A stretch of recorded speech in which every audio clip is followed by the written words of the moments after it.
Welcome back to Dolby Creator Talks. I'm your host, Glenn Kaiser. Today we're talking about the stunning new animated film, The Wild Robot. It is beautifully animated with a completely unique visual style and an incredibly rich soundtrack to match. So today I am delighted to welcome the writer and director of The Wild Robot, Chris Sanders, as well as sound designer Randy Thom. Randy was actually our very first guest on episode number 1 of this podcast, and it was an incredible pleasure to welcome him back. We're also joined by re-recording mixers Gary Rizzo and Lef Lefferts. Lef also served as co-supervising sound editor with Brian Chumney, who wasn't able to join us today. For those unfamiliar with The Wild Robot, it is an adaptation of the New York Times best-selling book from author Peter Brown. With that in mind, I wanted to begin our conversation by asking director and screenwriter Chris Sanders how he approached the adaptation to this beloved illustrated novel. As I read the book for the first time, there was a certain imagery that was going through my head, and I've always said it was a rather sophisticated imagery because I think I was calling back to when I first saw like Bambi and films like My Neighbor Totoro, and how effectively those environments pulled you into the world. And I had a big concern that people see this film in the right way, that it not play too young. And I was just really lucky that I was at DreamWorks, the project was at DreamWorks, where they had made some huge advances visually in getting away from that like sort of standard CG look that we had been obligated to for quite a long time. And so it was the right story in the right place at the right time. And I began to adapt the script and the words while our artistic team began work on getting the look that I was hoping to achieve. So we were always working in parallel on this whole thing. Randy, I want to come to you. The animation style of the film is so unique, as Chris was just, mentioning. It's unlike anything I feel like I've ever seen before, and it feels like almost like kind of a meeting of Roz's incredible technology with this rough, naturalistic, rough environment that she finds herself in. So I'm kind of curious from your perspective as a sound designer, were there possibilities that were opened up from a sound design perspective as a result of the visual look of the film? Yeah, all kinds of possibilities. Chris actually asked me to start working on the movie very early. I think maybe almost 2 years ago, certainly at least a year and a half ago, mainly in order to figure out what Roz and the other robots were going to sound like. Partly because the way that things sound in animation often affects the way that they look. And because the animators inevitably get, inspiration from the early sound work that's done for characters. And so that's what I did. And so we did a lot of experimenting specifically with the way Roz was going to sound, both her voice and her movement. And our feeling about it evolved in an interesting way over time. What happened was that initially, we thought that we were going to be making her sound very exotic in the beginning, and then gradually she would turn into a much more kind of human, relatable character. And what we discovered was that though there was some validity in that approach, that it would be easy to overdo it and to make her seem so weird and exotic in the beginning that it would be difficult to make the transition, and it would just be distracting and wouldn't really have that much to do with the story.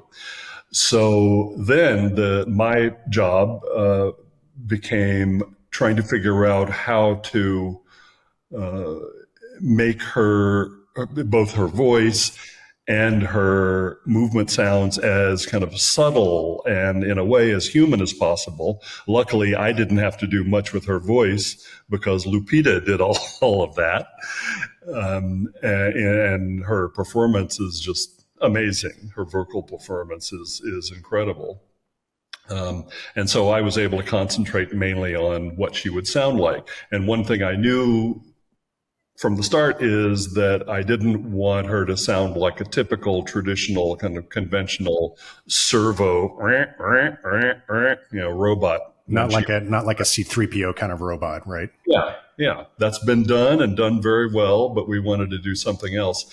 And so we started using lots of other techniques for her movement, including using breaths as elements of her, arm extending or even her walking, and various kinds of hydraulic and pneumatic sounds. So it gave her this kind of airy, in a way, high tech, but also relatable set of sounds. Yeah. Yeah. Chris, I'd love for you to talk a little bit about your initial conversations with Randy and sort of what you challenged him with from a creative standpoint. I love hearing it when directors engage their sound designers and their sound teams very early on in the process. And obviously you and Randy have worked together many times now. So at what point did you contact him? What was the first thing was Roz the first thing that you had him start working on? I think we did start talking about voices and such early on. We knew that we were going to be in a forest, and I for some reason, I foolishly thought that was not going to be as complex as it turned out to be. It's a very welcome complexity that exists in the forest, which I really enjoyed during the mix, like hearing every little bit of that. But we did start talking about Roz, and we were challenged overall to create a robot that would be memorable but very different. And there's a lot of robots out there. So taking the lead from Roz's journey, a lot of it was about her voice, as we've just been talking about. And one of my first questions was if we did have, and I wasn't intending to create a voice. I knew we were casting a voice, but at the same time, I just needed to understand, like, what is the state of the art in a computer generated voice, just to understand that.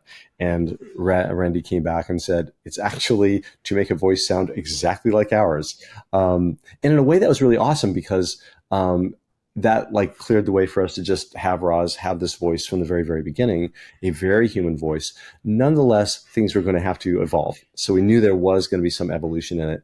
And again, yes, indeed, talking about like, she's a high-tech robot, and a different sort of sound that would come out of her. And we want her to sound like a machine, but a really pleasing machine. So the subtleties of all these different things were very much experimented with and discussed and nuanced to get a fresh take on a very cool robot. And she has surprises. Like, she has things that no other robot has. She has things that deploy and doors that open in a very interesting way, like this sort of magnetic surface that she can decide how she wants to open doors in what way and stuff like that. So there's always surprises coming out of Roz along the way. Gary, I think that's a great opportunity to bring you into the conversation. I'm intrigued by this idea of the future of robotics is going to be in very naturalistic voices. So how much voice processing did you end up doing on Roz and the rest of the robots? Or was that a very light touch that you had on it? A very light touch. As we had mentioned earlier, Lupita's performance is so spectacular, and the spirit of Roz is communicated so well through her natural delivery. We had to be really cautious with it. Really, we certainly did not want to impede upon that performance at all.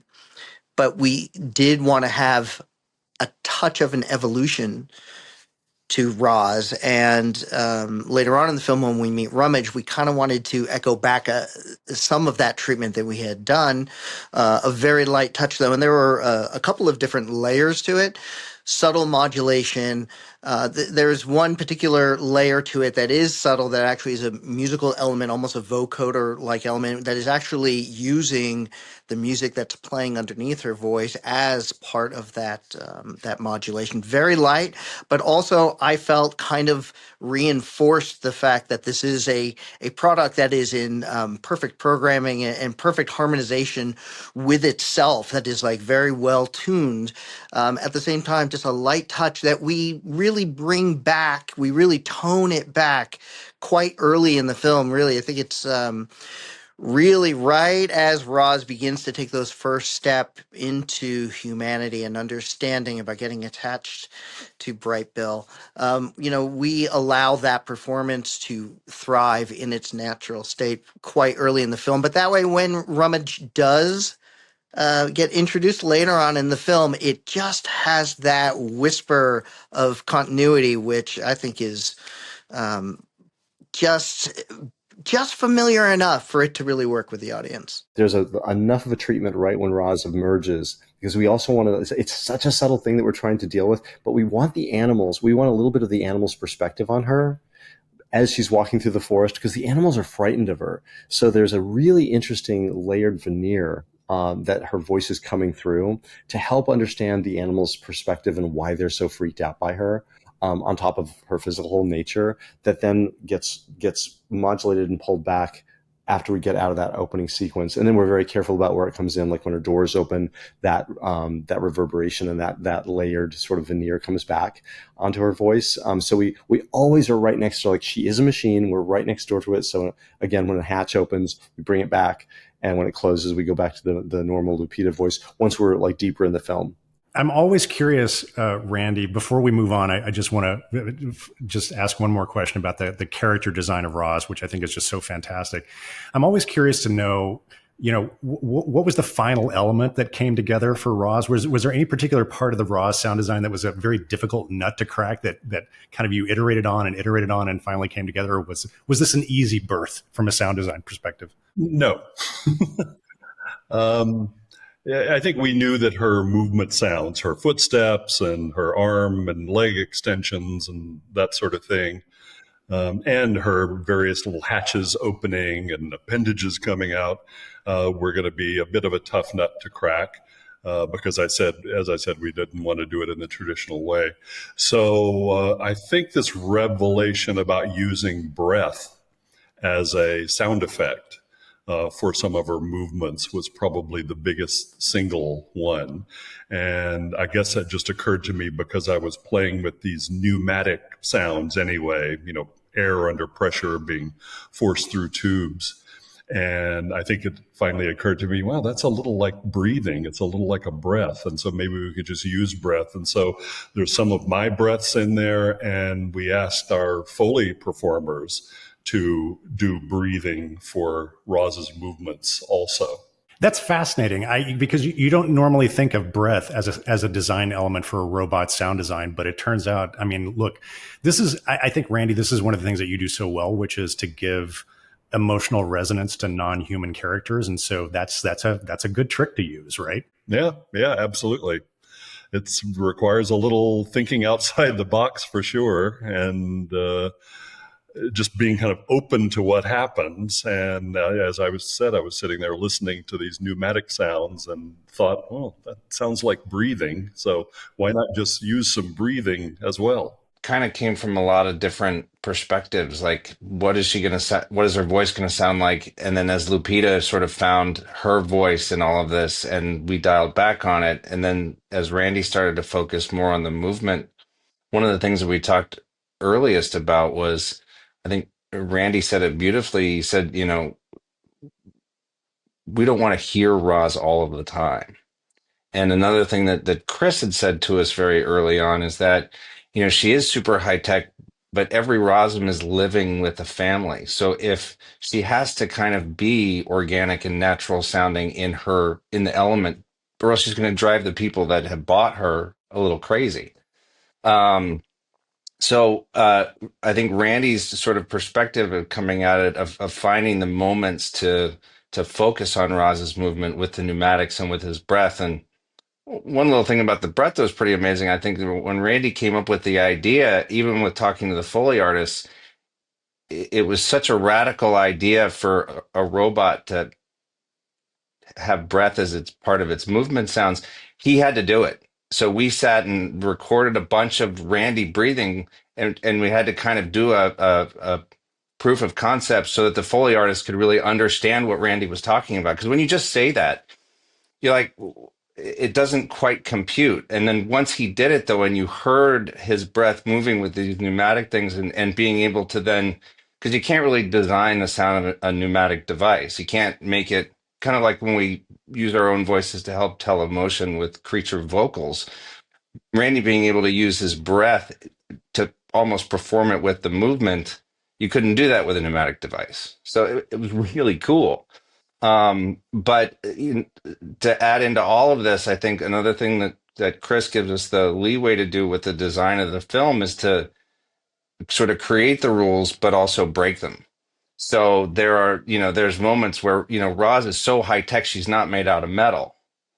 But when Thunderbolt lands on her arm, it's clearly we're making a point about this, powerful bird landing on her arm. And so you hear some metal. So I think on the editorial side of it, on the design side of it, we're all really trying to figure out how to sort of craft all of the soundscape of it around the story that Chris is telling. And this was a lot of fun. Chris, I'd love to come back to something that you were talking about earlier. I'd love to focus for a minute on the opening of the movie. So usually when I go to these kind of screenings, I have my trusty little notebook and I'm taking notes in the dark very furiously. There was so much coming at me in the opening of the movie. I actually just closed my notebook and said, I just need to let this wash over me. I need to have this experience without trying to dissect it too terribly much. There's so much going on in the track in the first few minutes of the film, from Roz powering up on the beach, that opening sequence. The soundscape is I did write wild danger. You get such a sense of how dangerous that place is. And Chris, as you were saying, part of that was about establishing the animal's fear of her. Hello, bonjour. Guten Tag, Hujambo. Hola. Congratulations on your purchase of a Universal Dynamics robot. I am Rosm7134. A Rosm always completes its task. Just ask.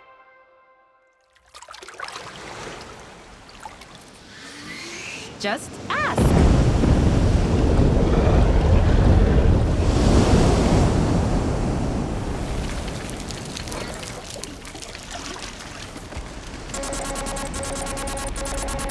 Processing.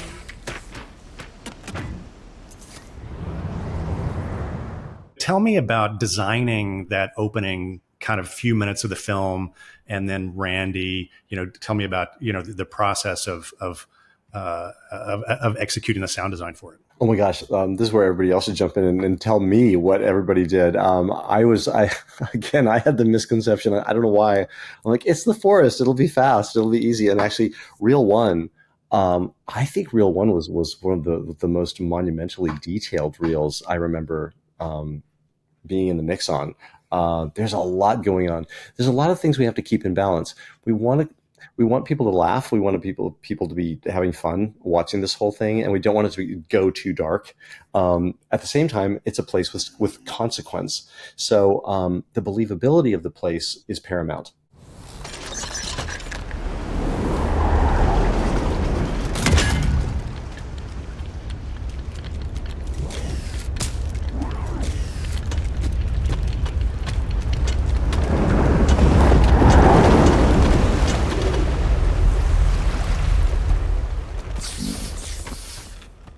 The way the water sounds.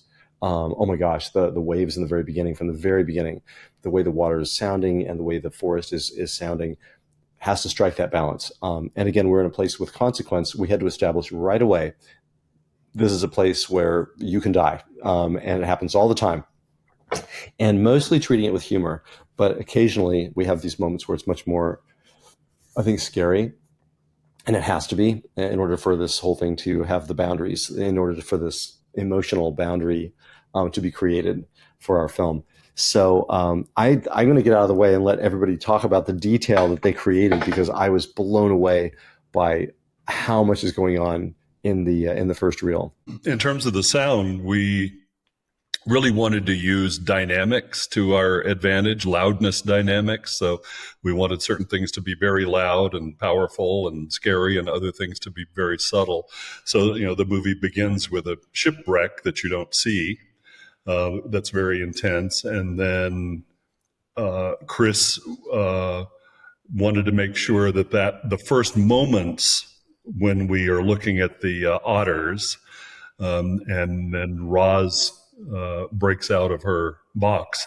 We wanted that, if anything, to be overly simple and subtle and quiet, so that then that gives us somewhere to go dynamically when the big wave comes in.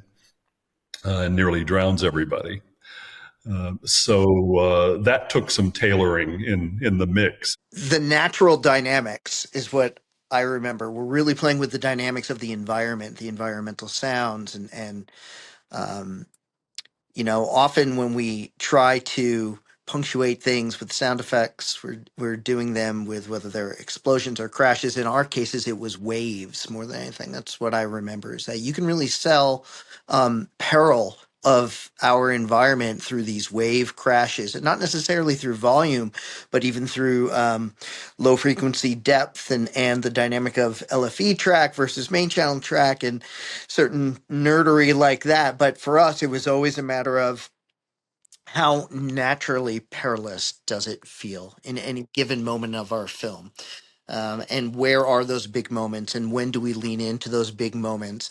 And I do think that there is a certain beauty to the contrast that we have within our mix, where we do have breathy servos of Roz playing against natural environmental peril, that I think all leads to the success that we have within this mix.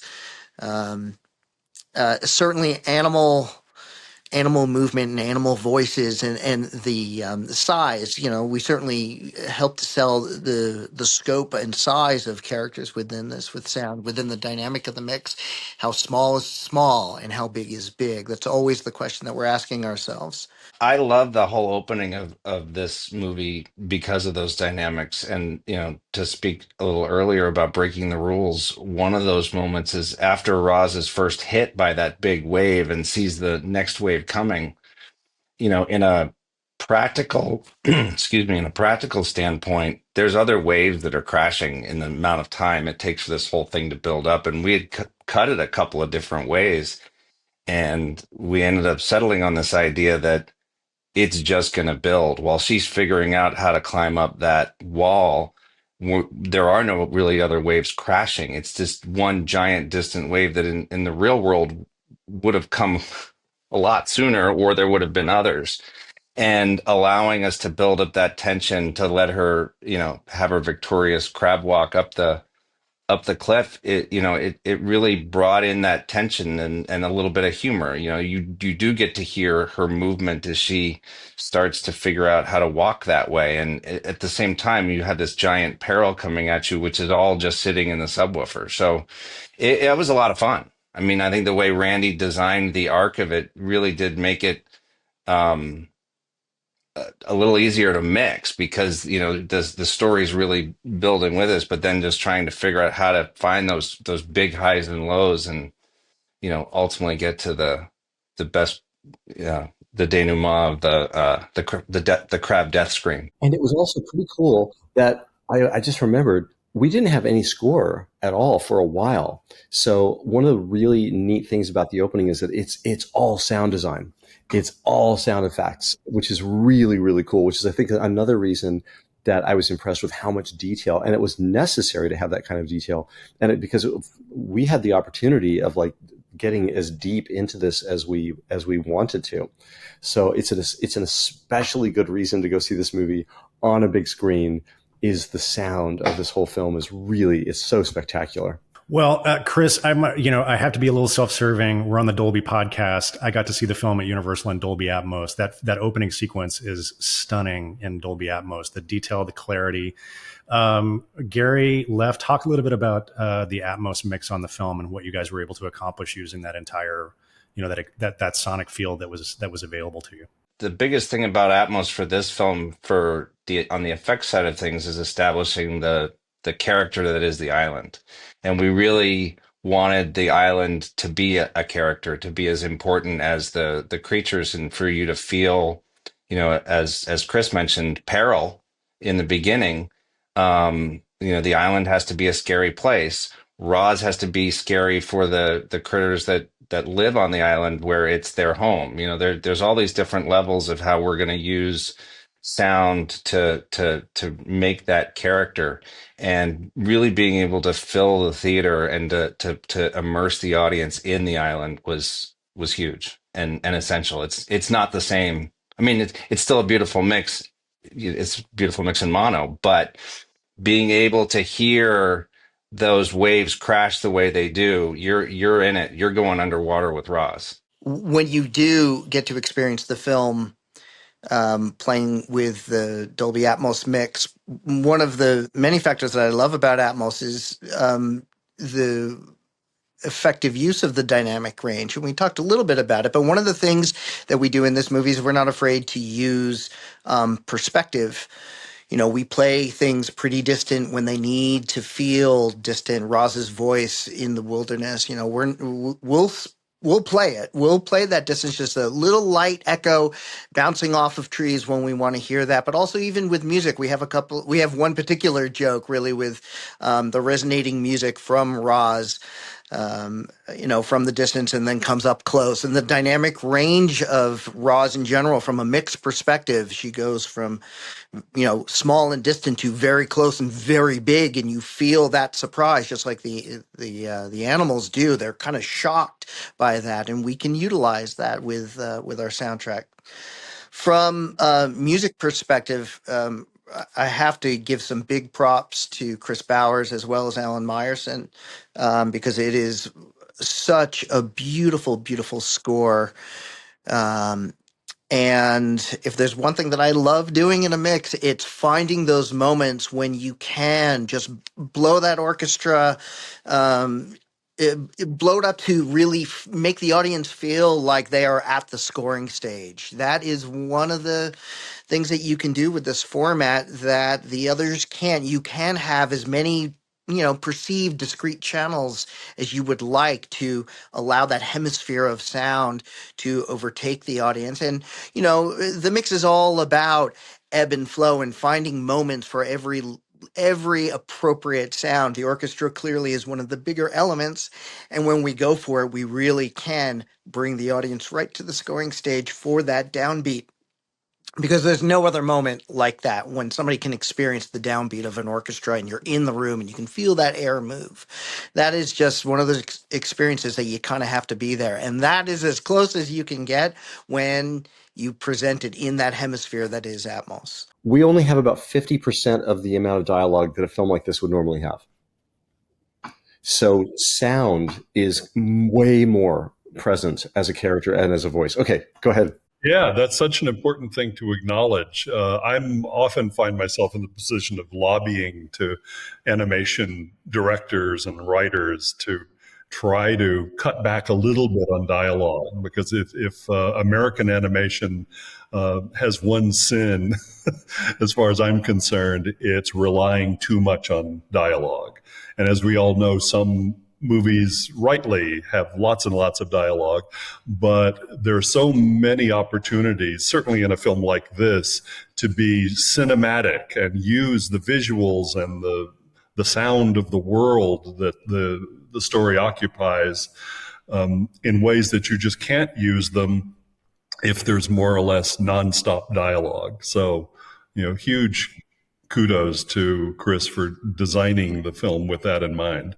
In Act 3, where we do have this big battle going on, and as much as I'm giving applause to the music, it's the absence of music where we actually had a cue that we removed it. And Chris, maybe you want to chime in on this and what you were thinking when we chose this, when Bright Bill sees Roz lying there lifeless, and it's just the ambient, and it's just, you can hear the distant battle outside, but it's that moment of loss that, you know, you can use sound so dramatically when it's there, and then you can use the removal of it so effectively as well. And I think that we represent that in Act 3. This is a very curious film, and you've seen it, so you've experienced it. Usually the landscape, if you look at the landscape of the movie, like structurally, there's a very obvious point at which is going to be the most emotionally impactful thing. And you're driving towards that. But in this film, it's all over the place all the time, which I think is really a curious thing. So we had this moment, which is obviously one of these big emotional turns, where Roz finally gets captured and she's being downloaded, and she's pretty much, the idea is that she's been emptied completely of everything that she ever had, including probably likely her being is missing at this point. And we had really struggled with this from the beginning, story-wise, to make this like really read, because again, it's surrounded by things that are extremely emotional. So to make this one feel like it was properly big, I guess, was hard. And the whole thing finally came together in the mix. We were there working with it, and it occurred to us that maybe we had the beautiful music by Chris, and we decided, what if we took that out? It was the one and only place I remember we actually removed a little piece of music, and suddenly in that emptiness, it felt cold in a good way and shocking, and like death suddenly seemed like it was there, present in the room. And then Randy came in and said, I think we need to bring in the ambient battle. If we don't have that, we won't understand that there's a lack of music. We'll feel like everything's been muted just because we're in this emotional moment, and maybe we're in Bright Bill's head.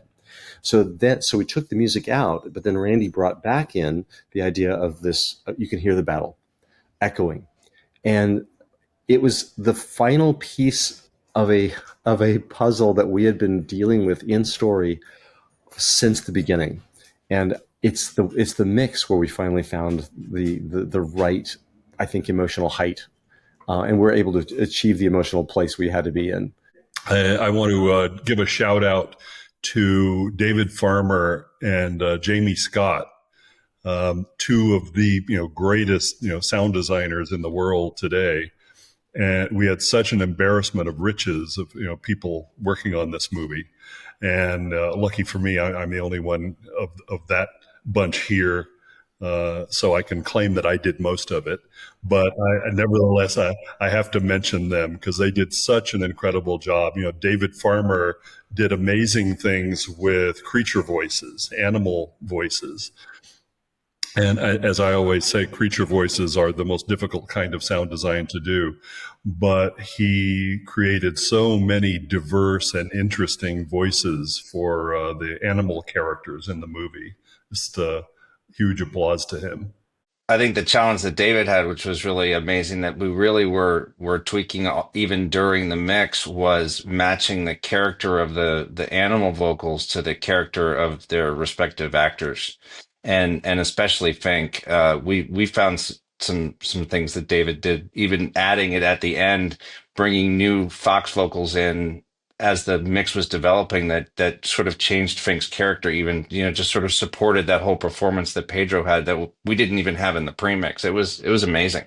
I want to follow up on something. Leff, you brought it up. Chris, you brought it up as well, which is the humor. The sound design of the film doesn't just support this theme that the island is a very dangerous place. It also brings a lot of comedy. There's some great comedic moments from a sound perspective in the film, like plucking the porcupine quills out. The chick, they're just like, there's so many great moments.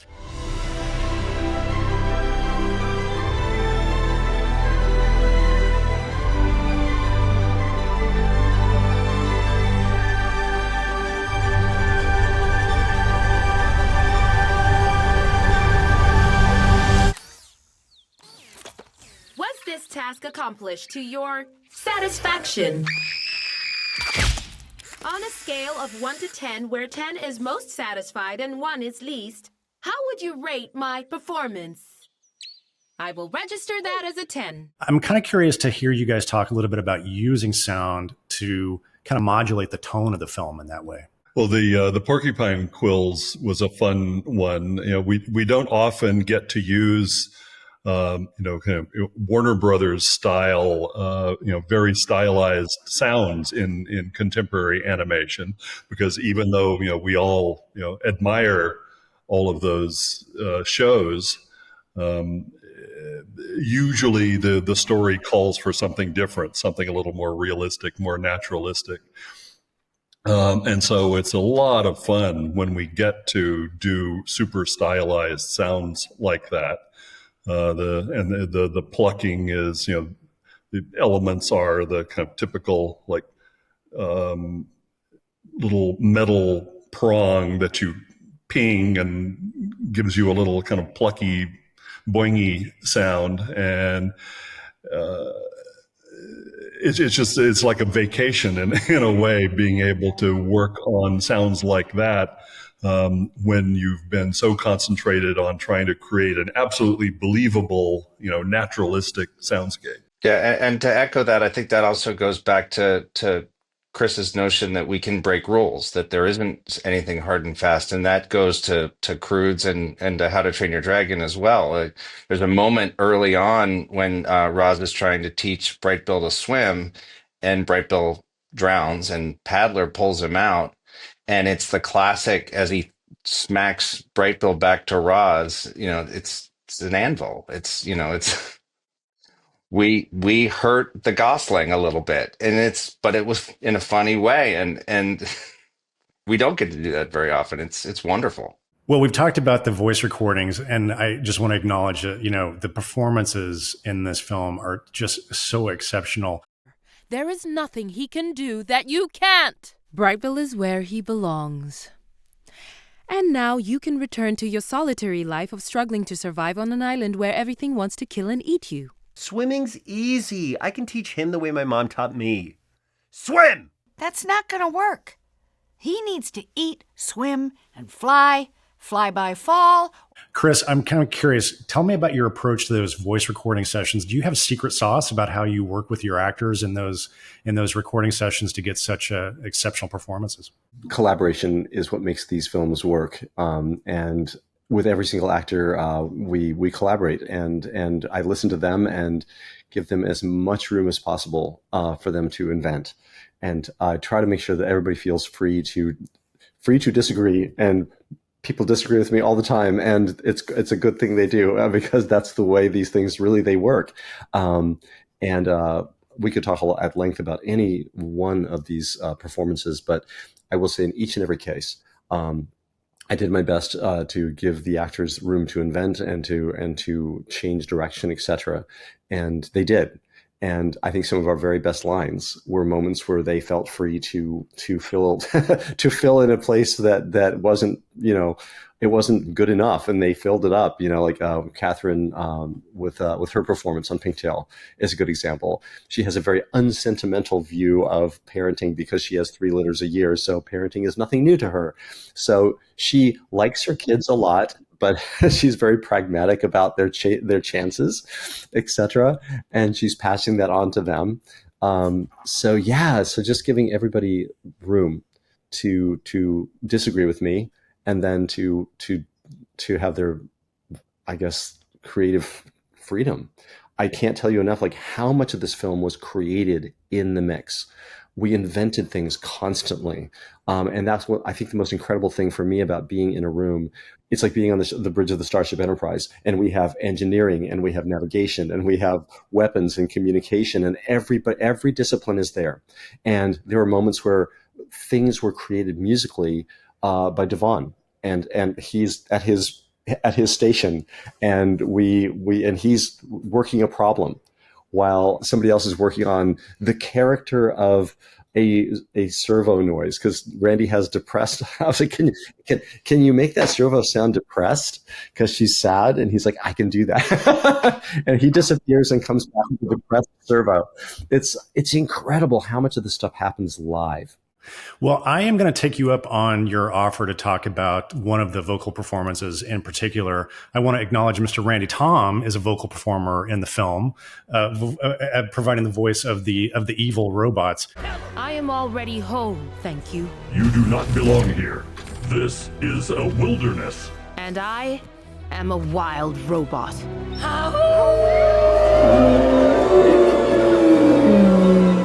Randy, is this your first experience voicing a character in an animated film?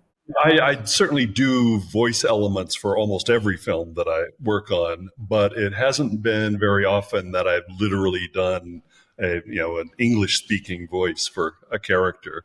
It wasn't an animated film, but on The Right Stuff, one of the first movies that I worked on, I revoiced this doctor who Phil Kaufman wanted to sound evil. And so I used my big voice to sound evil when he was jabbing a huge hypodermic needle into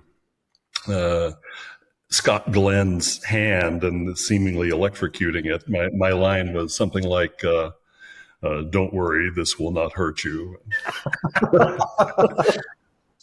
Wait a minute, Randy, aren't you one of the droids in the original Empire Strikes Back I in did that a, mix? yeah, I I mean, did a, come on, yeah, that's like yeah, Yeah, well, I was going to legendary for say, me, okay? That's yeah, a big, yeah, big deal.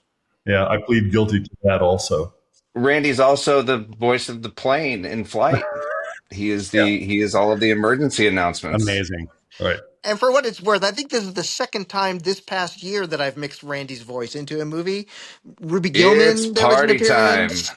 Yeah, It's party yeah. time. Like, I've had the unique privilege of mixing Randy into a couple of different movies. Huge honor, big fan, and humbled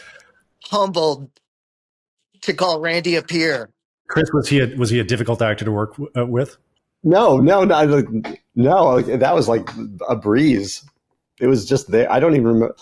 Did you run to your room? You even ran to your room at one set for a moment and laid down some stuff and ran back while we were at the mix. That was the great one because Chris had this great idea when the Rico is flying over that he has to wail in distress. Well, that's the upside of having your Whoa. sound designer be a principal voice, right? You can just go back and record stuff on the fly. That's great. And I wanted to say that Chris collaborates with all of us in the same way that he collaborates with the actors. And the directors who we all dread working with are the extreme micromanagers who make you feel like no creative decision that you could ever possibly make has any validity unless they've directed it specifically and can kind of claim that it was their idea. Chris is so much not that director. He gives us interesting and clear directions to go in and then gives us the latitude to go off and do what we do. And then we come back and, play things for him. And he says, I think this is great. This is not so great, et cetera. And that's always the best way to work with a director. I have to call out one of the things I absolutely love about The Wild Robot. I 100% believe that we should bring back the 1980s music montage as a narrative device. And you've got a great one where Bright Bill trains and learns how to fly with that amazing song. Tell me a little bit about that sequence and Gary mixing that particular scene. That's a really interesting sequence. Structurally, it's very unusual. It's in 3 parts, and we struggled with it a lot in editorial and in story. It just needed to be the scale that it's at, because like learning to fly is one of the most important things going on in this entire film, and we needed to give it its due because the emotional impact of Bright Bill's departure is directly connected to how much work that Roz and he both pour into the learning to fly bit. So we needed to give it a lot of time. We also had this song that needed to fit into all of that and not begin to feel repetitive. And we definitely had versions where in editorial, Mary Blee, our editor, she did her very best to make it, to spread that song out over distance. And it always came back to feeling, it's like we're dropping the needle yet again, like, that song's back. So the idea of getting the song to spread out and cover enough territory but never feel repetitive was something that Chris Bowers took the lead in weaving it together and giving it rests and finding a way for it to actually cover the scale that we needed it to cover. And it's all sound. So now I'll hand it to Gary here. But structurally, it's mighty unusual. I don't think there's ever been anything quite like it. Certainly not in any film I've been involved in. The success of this cue is all about the arrangement and the orchestration and when instruments are introduced and how they build upon each other. It's also about that nuanced performance of the vocal that builds in its intensity. And it's about the choir and its introduction and its use within that hemisphere of sound that we were talking about before.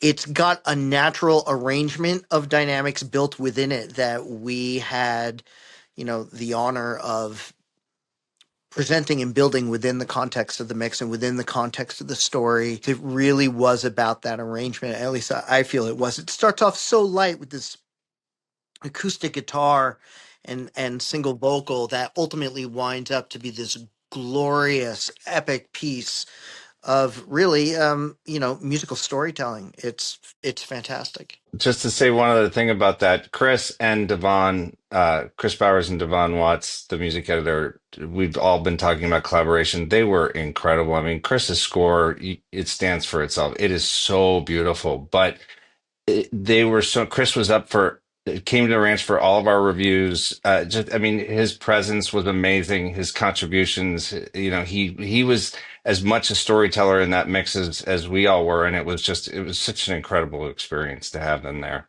Well, I know we're coming to the end of our time. I want to wrap up with just a quick lightning round. Sometimes when there's so many amazing sound moments in a film, I like to just end by going around and asking everybody, what's one favorite sound moment that you have in the film? A moment that, like, when you're watching the film and it comes up in the mix, just kind of makes you feel all warm and tingly inside. Lef, I want to start with you. What's one sound moment that you can pick out as a favorite in the track? That's tough. I mean, the character of the island, but the first one that comes to mind is right before the migration. There's a moment when Roz sits on the rock, and Chris had told us very early on that Roz was going to get beat up. She's not going to be perfect by the end of this. And when she sits down on that rock, you hear her movement. There's a little bit of all these different little tiny little elements that come in just to show you that she is broken and she's beat up and she's done everything to get Bright Bill to this point. And it's the moment when Longneck turns and really explains this to Bright Bill why he's there, and it's beautiful. I'm torn because I've got so many, but I'm going to go with the migration cue just because it is so beautiful. It's, for me, one of the most gorgeous and emotionally effective moments in that movie. And I remember hearing that cue for the first time, and my gut reaction when that cue played, it was just spectacular. I could give you another one that's a super nerdy one if you really want. We're in the cave having the discussion between Roz and Rummage, and it's a close-up of Rummage's head having a conversation, and Rummage literally spins like this during the dialogue, and we try to emulate that perspective of Rummage spinning, doing a 360, and it's a very subtle touch, but it's a super sound mixer nerd moment that I think is fantastic. Well, I think I was going to choose the Roz sitting on the rock moment, and Lef stole that one, so I have to find another one. Of course, there's my voice as the evil robot. That's life-changing. But the other one, I think, is, there's so many things that contribute to the migration sequence being just awesome and powerful. That is when this huge flock of geese, take off to migrate south. And, of course, the music is carrying a heavy load there and carrying it extremely well. But there's something about the sound of the wings of the geese, which is somewhat subtle, and the geese's vocalizations that I think do add something really powerful to that moment. And that's one of my favorites.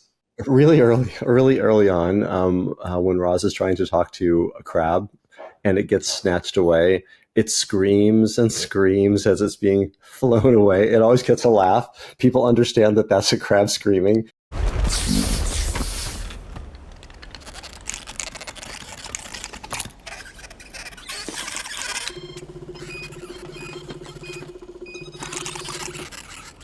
Do you need assistance?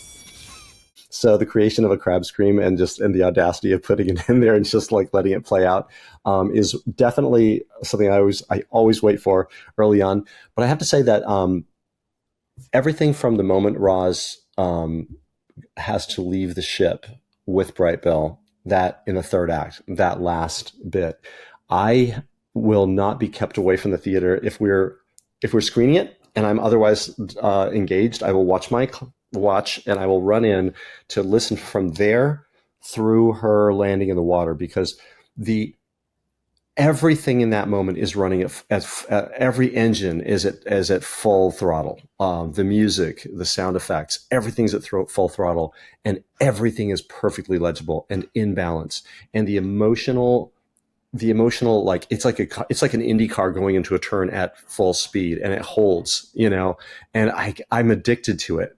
I can't stop listening to that whole series of music and sounds and everything, and it works so perfectly. And it finishes with this like sonic sort of, what do you call it when she splashes down and like there's a sonic wave that hits you, you feel it after she splashes down, and like that whole bracketed bit, I'm addicted to it. I cannot not watch that every time, and it's a masterpiece of balance. Well, that's amazing. Guys, congratulations so much. First of all, it's an amazing film and it's a fantastic track. Thank you so much for coming on the Dolby Podcast today to talk with us about it. Congratulations again. Many thanks to Chris, Randy, Gary, and Liff for joining us on the podcast today. And an extra special thanks to our friends at DreamWorks Animation, Universal, and Skywalker Sound for helping put this conversation together. The Wild Robot is now playing in theaters nationwide, and if you can catch it in a Dolby Cinema, you will not regret it because it looks and sounds incredible in Dolby Vision and Dolby Atmos. You can find a link to tickets, as always, in our show notes. And if you'd like even more conversations with artists and filmmakers about how they use technology to tell their stories, please be sure you're subscribed to us, the Dolby Creator Talks podcast. You can find links to our show on all the major podcasting platforms, including the video version on YouTube, in our show notes. Or you can simply search for Dolby wherever you get your podcasts. If you're curious to know more about the Dolby Institute, head on over to dolbyinstitute.com. There you'll find information about all of our programs. You can access the entire library of episodes of this podcast, and you can sign up for our mailing list. Until next time, this is Dolby Creator Talks. I'm your host, Glenn Kaiser. Our producer and editor is Michael Coleman. Our executive producers are Amanda Schneider and Jack Ferry, with additional editing by Matt Nixon. And our production coordinator is Karen Marroquin. Thanks for joining us.